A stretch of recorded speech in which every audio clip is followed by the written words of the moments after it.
Yo, what's up mga tropa peeps? Welcome back to my vlog at magandang araw po sa inyong lahat. Nako, happy weekend sa ating mga tropa peeps. Mga nandito sa bansa at yung mga tropa peeps natin na OFW. Yung iba walang pasok, yung iba naman bukas pa ang mga off day. Nako, tsak na excited na kayong lumabas. At sana dito sa ating vlog na ito, nako, ma-share po ninyo ang aking mga vlog at sana makapag-subscribe kayo dito po sa aking munting channel. Ayan, at sana before end of year maka 500k naman tayo, di ba? Baka kaya naman. Salamat po sa inyong suporta dito sa aking channel. So, ang topic po natin ngayon dito sa aking vlog na ito ay ang patungkol po sa etong si alias Totoy, Dondon Patidongan ay sinasabi po na minamadali na ang kanyang pagpapasok sa Witness Protection Program. Kaya lang po, nako, meron pong pagdadaanan pa etong si alias Totoy bago po siya mapasok dyan sa DOJ Witness Protection Program. At ang isa pa po, nako, napaka-importante po nitong balita na ating papanoorin ay ang sinasabing pag-eskapo nitong si Atong Ang. At sinasabi nga po na baka wala na dito sa ating bansa. So, umpisa na po natin. Ito po yung balita ng GMA. Minamadali na ng Justice Department ang proseso para maipasok sa Witness Protection Program ang missing sabongero whistleblower na si Dondon Patidongan. Ang DOJ umaasang may lulutang pang mga testigo kapag nasa korte na ang mga kaso. Nakatutok si Ian Cruz. Tiniyak ni Justice Secretary Jesus Crispin Remulla ang seguridad ni missing sabongero whistleblower Dondon Patidongan. Kasunod ng mga sumbong nitong may kahinahinalang umaaligid sa kanyang tinutuluyan. Pero ibang usapan anya kung nasa ilalim na si Patidongan sa Witness Protection Program. Inaayos pa yan sa ngayon. We want to hurry up the process para may special funding na pwedeng pumasok. Para siya naman ay mabantayan pa ng husto na dedicated talaga sa kanya. Ang trabaho ay siya ang bantayan. O siya at ang kanyang pamilya. Pero para maging state witness, kailangan munang maisampa sa korte ang patong-patong na kasong inihain sa 61 respondents kasama si Patidongan. Pag nakasuhan siya, ay sakalang anya pwedeng magmusyon sa korte ang prosekusyon na gawing state witness si Patidongan. Sabi kahapon ng abogado ni Patidongan, dapat matapos ang evaluation sa loob ng 10 araw. Hopefully, matatapos na rin ito. Yung 10 days na yun, it can be extended but it's better off that we finish it habang mainit pa, ilabas na. Tinitingnan ding maging saksi ang dalawang kapatid ni Patidongan. Pero si Jose Patidongan na isa sa mga nagposa sa isang Michael Bautista bago nawala sa Laguna noong April 2021, may pending sentence pa sa isang napabayaang kaso na kailangan pang asikasuhin ng abogado niya. Tila sapat naman ayon sa DOJ ang pahayag ng kapatid nilang si Ella Kim Patidongan na inutusan umanong mag-withdraw gamit ang ATM card ng isa sa mga nawawala. Mayroong statement si Ella Kim, may statement na rin si Dondon. Kaya based on the two, matibay-tibay na yung kaso. Pero malaki matutulong pa rin ni Jose. Umaasa ang kalihim na may iba pang lulutang na testigo kapag nasa korte na ang kaso. Sa ngayon ay nasa evaluation stage pa rin daw ang iniharap na patong-patong na reklamo laban sa mga respondents ng missing sabongero. Makapagpapadala lamang daw ng subpoena ang DOJ kapag naiakyat na ang proseso sa preliminary investigation. Para sa Ayun. So, salamat sa GMA sa balita na yan. So, ito nga po ang si alias Totoy ay talaga po palang kailangan na makasuhan muna bago po ito maipasok sa Witness Protection Program. So, nung pong kasing mga nakaraang panahon, mga nakaraang araw, nakaraang linggo, meron pong balita na pinatawag daw po itong mga pamilya ng mga sabongero at pinatawag daw ng CIDG para daw po ipaliwanag sa kanila o sabihin sa kanila na kakasuhan itong si alias Totoy, Julie Dondon Patidongan. Mukhang dito po talaga pala papunta. At walang masama doon sa sinabi ng CIDG na kakasuhan itong si alias Totoy dahil kailangan po pala talaga bago siya maipasok sa Witness Protection Program. Actually, sa mga ganito pong case, di ba, nakita naman natin na pangkaraniwan kapag sinabing star witness, siya po yung merong pinaka mababa ang partisipasyon sa isang krimen. Pero dito po kay alias Totoy at sa kanyang mga kapatid, Patidongan Brothers, wala po kasing ibang lumabas para maging whistleblower o maging tawag dito, yung magiging witness laban po dito sa mga itinuturong mastermind. So, syempre, dahil nga wala naman pong ibang naglakas ng loob na lumabas, automatic na magiging star witness talaga itong si alias Totoy at ang kanyang mga kapatid.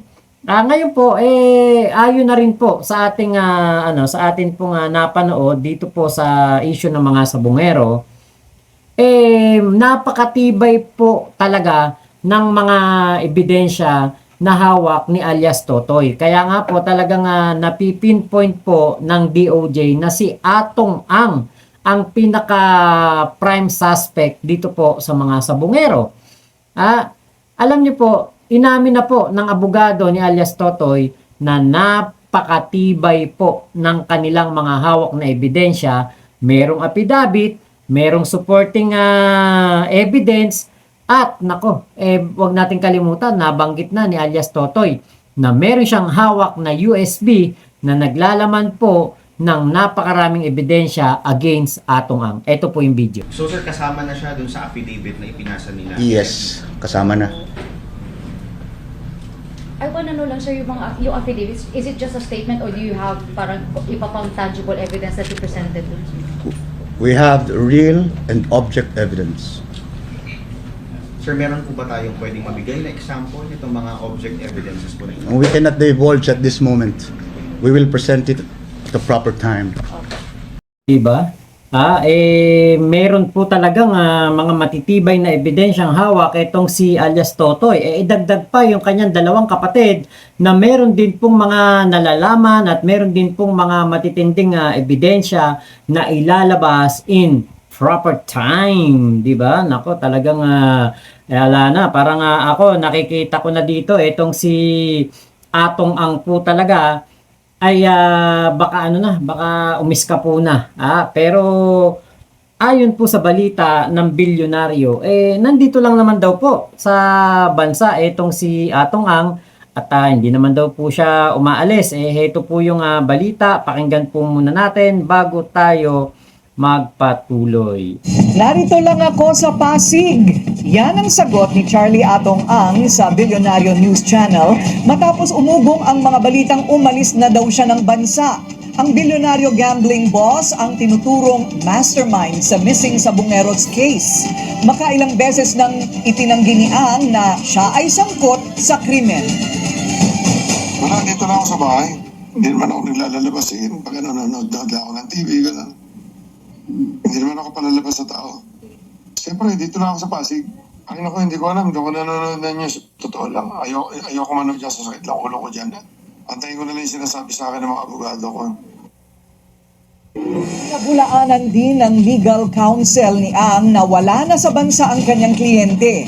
Itinanggi rin niya na mayroong hold departure order laban kay Ang dahil wala pa naman daw opisyal na nakasampang kaso. Kasi nag-agree. Kausap ko lang kagabi. Yeah. Tinawag din ng abogado ni Ang na katawa-tawa ang kumakalat na balita at posibleng orchestrated campaign lang ito para siraan ang kanyang kliyente. Handa raw silang magsampa ng reklamo laban sa mga nagkakalat ng naturang impormasyon. Manatiling nakatutok sa bilyonaryo. Ayan, nako. So, andito pa rin daw po etong si Atong Ang.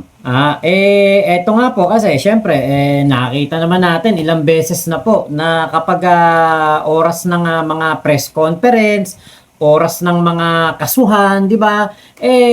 Lumalabas talaga ang tapang ng mga ilang personalidad. Nakita natin umpisa dito kay Bantag, di ba? Si Bantag sabi niya hindi siya magtatago, haharapin niya ang mga kaso na ito. 'Di ba? Pero eventually handun po at nagtago pa din. 'Di ba? Napakatapang ni Bantag nung mga unang araw ng pagkakaso sa kanya patungkol po sa sa mga nangyari doon sa Bilibid noong siya ang director. 'Di ba? After ng ilang araw, ala rin nagtago din, 'di ba? O ngayon, dahil nga po merong lumutang na isang kumbaga yung witness yung nahuling suspect na turned witness na siya daw po ang nag-utos dito para magurgur si Percy Lapid. 'Di ba? Talagang si Bantag hindi na po nakita ang kanyang anino. O sumunod, sino pa ba mga nagtago? O si Tebes. 'Di ba? Sabi niya, haharapin ko, haharapin ko. O, tapos hanggang sa kung hindi pa napusasan ng Interpol doon po sa Timor-Leste, hindi pa rin po talaga uuwi at hindi haharapin ang mga kaso na isinampa laban sa kanya dahil naman po sa pagkamatay ni Gobroel Degamo. 'Di ba? Sabi, haharapin, pero 'di ba? Nagpunta ng Timor-Leste at naghanap ng asylum, 'di ba? At talagang ilang taon bago po nakauwi itong si Arnie Tebes dito sa ating bansa. O ngayon, sino pa ba ang mga nagtago diyan? Syempre si Harry Roque, 'di ba? Sabi ni Harry Roque, siya ay haharapin niya. Sabi, hindi, hahanap niyo mga papeles, sige dadaling ko. Sabi niya dun sa Quadcom. Pero, ano una niyang ginawa? Nagpunta muna ng Supreme Court. Pagkadating sa Supreme Court, nung hindi siya tinulungan ng Supreme Court o nasoplak siya doon, halin na nga po at nag-backdoor na, tumakas na, at hanggang ngayon, nagtatago po sa batas dahil meron siyang kaso, human trafficking, tapos naghahanap na rin siya ng asylum seeker ngayon siya doon sa the Netherlands. Balita ko yung kanyang asawa parang na-revoke yung visa, hindi na po yata makakapunta ng Netherlands. Ngayon, sumunod na nagtago, 'di ba? Etong sila Alice Gu, eto nga ano ba pangalan nun, yung kasama ni Alice Gu, nakakalimutan ko. Yan po yung mga nagtago pa, nakarating pa ng Malaysia, tumawid ng Singapore, nagpunta pa ng Indonesia at doon nahuli sa Indonesia. 'Di ba? Etong si Alice Gu. Sabi harapin, 'di ba? Pero, 'di ba? Wala rin, nagtago din, 'di ba? Nakalabas ng bansa sa hindi maipaliwanag na dahilan. So, yan pong mga tao na yan na nabanggit natin, maaring baka mga milyonaryo. Milyonaryo, maaring talagang may pera, may kaya, 'di ba? Pero 'di ba, ibang usapan na kapag binanggit mo na ang Atong Ang. 'Di ba, ang isang Atong Ang ay multi-billionaire ba tawag sa kanya? Nakalimutan ko na tawag sa kanya sa mga balita Mayaman po talaga, 'di ba? Sobrang yaman. 'Di ba? Kaya parang natin dito talaga nga kaya na si Atong Ang ay haharapin niya itong kaso na ito hanggang dulo. Alam niyo po kapag si Atong Ang hindi po niya ginawa yung ginawa nila Harry Roque, nitong si Alice Gu, nitong sila Bantag, na talagang nawala, naglaho, nagtago, ay talagang hahanga po ako kay Atong Ang. Talagang masasabi ko, grabe ang nito. Ang kumbaga yung pagiging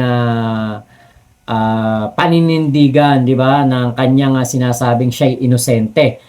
Talagang kapag hindi siya nagtago, hindi siya umalis ng bansa, 'di ba?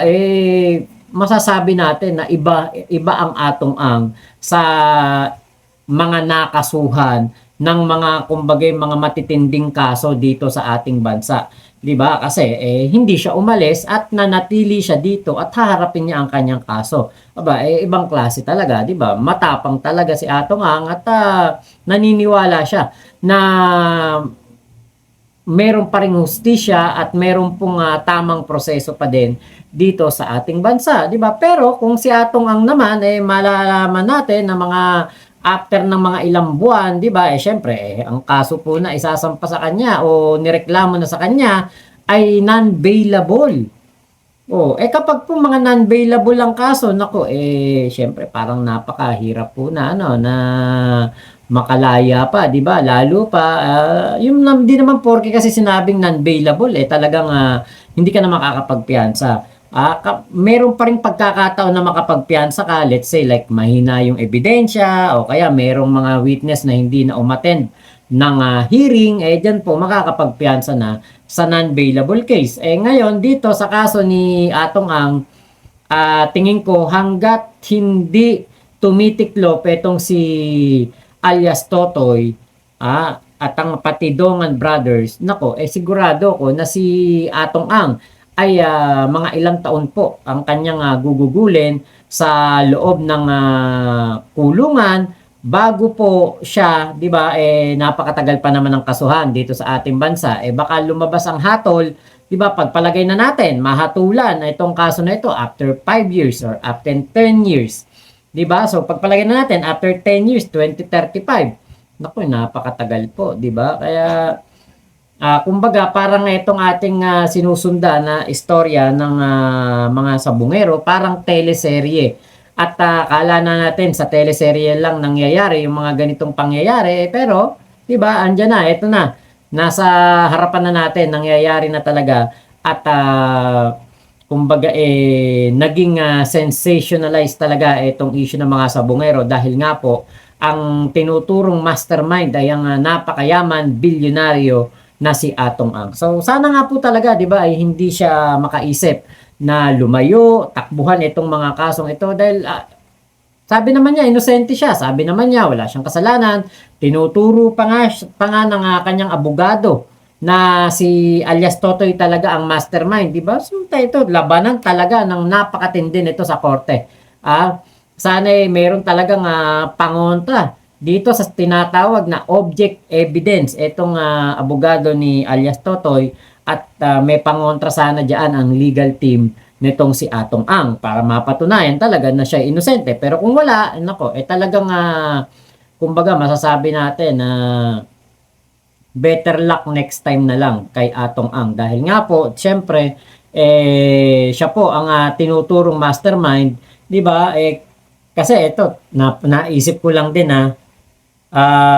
kung siya po'y aalis, kasi nakita niya siguro nangyari kay Tebes, ang posibleng mangyari kay Harry Roque, ang nangyari kay Digong, 'di ba? Tinulungan po ng Interpol ang Pilipinas para maiuwi si Tebes. Saan pupunta ngayon si Atong Ang? Baka mamaya magpunta man siya sa ibang bansa, na kahit nasabihin nating baka pumunta siya sa mga hindi Interpol member countries, 'di ba? Pero may mga paraan pa rin po, may mga extradition, 'di ba? Merong maraming paraan para mapauwi ang isang nagtatago, 'di ba? Baka naisip din ni Atong Ang na mas lalo lang siyang mahihirapan. Maaring makasurvive siya ng ilang taon, pero kapag meron po talagang kumilos na mga counterpart natin sa ibang bansa at pinaghahanap siya, baka nga po talagang maiuwi din siya. So sayang lang din yung kanyang pagtatago, 'di ba? Patunayan niya na lang sa korte ang kanyang kainosentehan, 'di ba? So yun lamang po. Maraming salamat sa pagsama nyo dito sa aking vlog na ito. Ingat po kayo, nasa mang panig kayo ng mundo. Nako, sana po ay maging masaya ang inyong mga weekend. Sana ay makagala kayo, lalo na yung mga kababayan nating OFW, mga taga Hong Kong, sila Ate Gina Inglet. Nako, happy birthday Ate Gina Inglet. Thank you po sa inyong pagsagot sa aking greeting sa iyo. Sila Ate Virgie, Ate Catalina, mga taga Hong Kong, mga taga iba't ibang panig pa ng mundo ng mga kababayan nating OFW, maging masaya kayo ngayong weekend. Deserve nyo yan magpahinga, deserve nyo mag-relax, deserve nyo mag-chill-chill. Huwag nyo lang gagayahin yung napanood ko doon sa Hong Kong, yung banyo ko'y nakanta. Nako, wag na wag nyo pong gagawin yan. Power off. Wag na wag po ninyong gagayahin yung ginawa na yon dahil po, nako, yung stunt na yon, only expert ang nakakagawa. Ano ba istorya doon? Sa mga taga Hong Kong, comment nyo nga dyan sa baba. Napanood ko viral na viral. So, sana'y masagot nyo kung ano yung nangyari doon, ano ba talaga ang nangyayari, at ano ba yung video na yon na nag-viral sa Blue Up, nakita ko sa iba't ibang platform, nakita ko trending si ate. So yun lamang po Moma Chup Chup, love you, God bless us all Pilipinas. God first, salamat po.